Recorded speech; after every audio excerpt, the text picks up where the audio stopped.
Believe it or not, 13 wins in a row, and it gets me to number 3 in the world.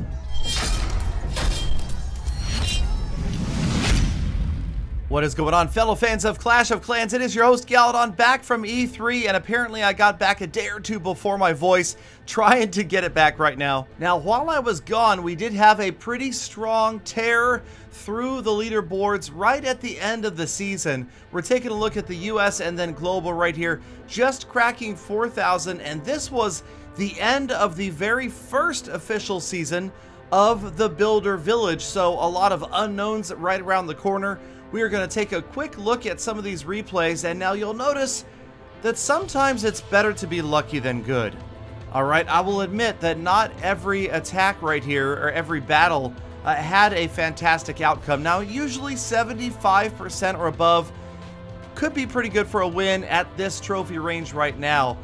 Maybe not in the top 10, but it's working pretty consistently right now, as you can see. We had a couple of not so hot shots right here, like a 52 2-star that somehow beat the 68% 1-star.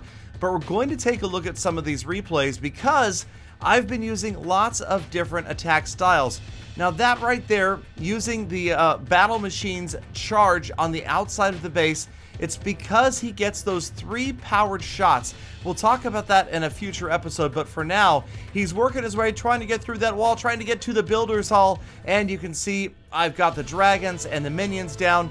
Now this attack can go south quickly when the mines are set to air. Luckily, they were not here, and check out my battle machine just in time to survive. Yes, he survives the Crusher unbelievably, gets in there and helps take out that multi-mortar, and that is going to be a pretty solid turn of events right there. You can see that it doesn't look like we're quite going to get the triple, but look how close we come right here. As the air bombs are going down, that is the last defense that's going to stop me. The minions, oh man, everybody turns away from the air bombs, and that spells doom for the triple right there, because those air bombs are going to annihilate those last beta minions on the right-hand side. And although they're working their way in towards the center, not quite going to be enough, and we end up with a 84% 2-star. So close to the triple. Did not quite happen, but again, like you saw in the log, it was good enough for the win. Now take a look at this base right here. This is the beginning of every attack, analyzing where the Crusher is, where the air bombs are, and where the multi-mortar is. This right here, the battle machine is going to try to go in and grab the attention of, I call that, a shorty archer tower. Okay, so it goes after the shorty archer tower, that high-powered short-range archer tower, and the air bombs are on the far side of this air attack. So we've got the dragons and the beta minions moving in from the top right. You can see once they get through those firecrackers and the Tesla, just have to deal with the archer towers, and then of course the air bombs. And it's right about here in so many of these attacks that it's hard to tell if I'm going to do well or if it's going to be awful. 68% 1-star, definitely not going to win, at least not in most instances. But right here, the beta minions pulling it out. There goes the town hall, and 75% good for another W against Gareth Bale. And again, the win streak continues. So we'll take a look at a few more. Now this would be an example of my defense is holding up. Now, personally, I would go after my own base from the bottom left with the beta minions and the dragons, but maybe, just maybe, I put some air mines, or every single air mine I own down there on that side of the base. Obviously, you can see that's what's happening because this ground attack not triggering any of the air mines, and unfortunately for this attacker, those bombers not doing a great job getting through the wall until the very end right there. Finally, the barbarians are rushing through, but he just doesn't have the barbs to get the job done. And notice that everybody pretty much is after the Crusher. Well, at least the battle machine right there going right for the Crusher instead of the Builder's Hall, and that is going to leave him at just 1 star. The bombers can't quite get the job done. 49%, and yes, that means another clutch win for me on my way up the leaderboards right before the season ended. Now, I can't claim that my base always holds attackers to 1 star, but it has been doing okay, especially against ground attacks. Right here, probably not what I would do. You'll notice this attacker, the battle machine and the barbarians, coming from the top and the top left. That is putting you in close proximity to the crusher and that multi-mortar, and of course a couple of, one shorty archer tower. Now this is kind of that wedge where you're sending in giants from one corner, battle machine to tank from the other corner, but it just isn't working out as the barbarians only have one opening to get through right there. They're in after the builder's hall, but once again, look where they go. The barbarians pathing off to the right. That is going to keep them away from my builder hall. That's going to keep it safe and sound as the last giant is going to get annihilated by the crusher. And before you know it, there's really not a lot left except for bombers attacking this village.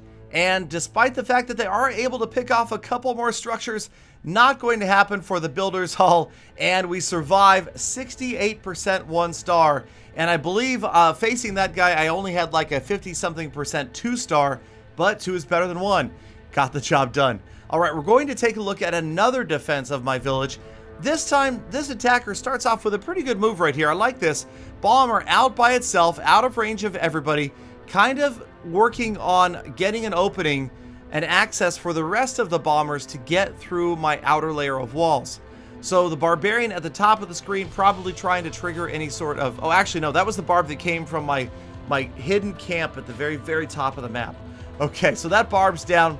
The bomber has got that building out of the way, so he's going to get ready with the rest of his attack right here, trying to get those units in. Here come the giants. Here comes the battle machine on top of the giants, trying to funnel with the barbs off towards the top of the screen there, getting them through the wall. They're going to get stuck on these high hit point buildings. The gold storage is right there.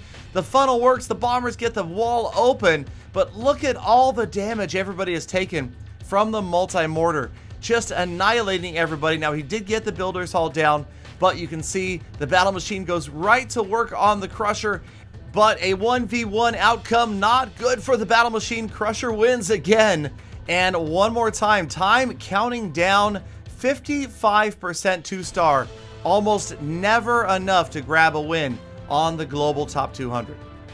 All right, so time was counting down for the season right here. We'll take a look at the leaderboard, final 15 minutes, and as we fast forward to the first ever reset of the builder base, the Versus Battle Tournament, May 2017 season.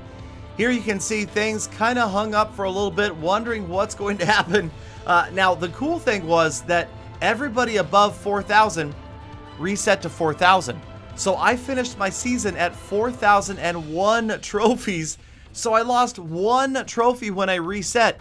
And believe it or not, I actually moved up the global leaderboards and ended up higher than I did previously, simply because of all of those higher players reset to 4,000. I reset to 4,000 as well, and it's kind of random the way that it sets you in the leaderboards immediately after the reset.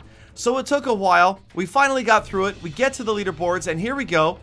Now, some people have not reset. That's that weird thing where it's a rolling reset.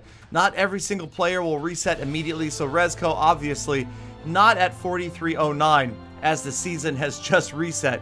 But if we do scroll around and we take a look in the United States, there's everybody set at 4,000.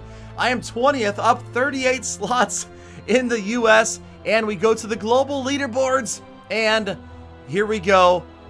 Pretty nice spot right here. Moving up from the mid 100s, it's now got me at just about number 120, 118, up 188 spots at 4,000 trophies.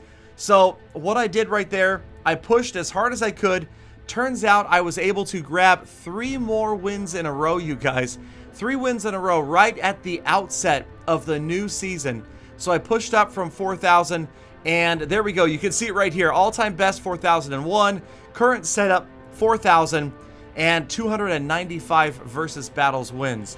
So some weird stuff happening here. Look at my legend trophies. It only said I had 1 legend trophy. So that would be the legend trophies for the versus battle. But here it is, you guys. Number 3 in global right now, 4,057 trophies.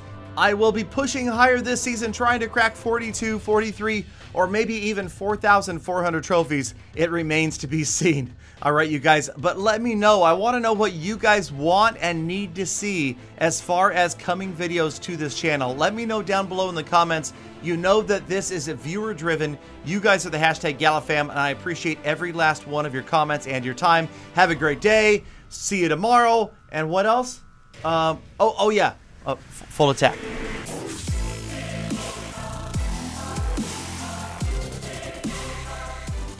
Galadon, I'll tell you what I need to say. Me beating Clash of Clans.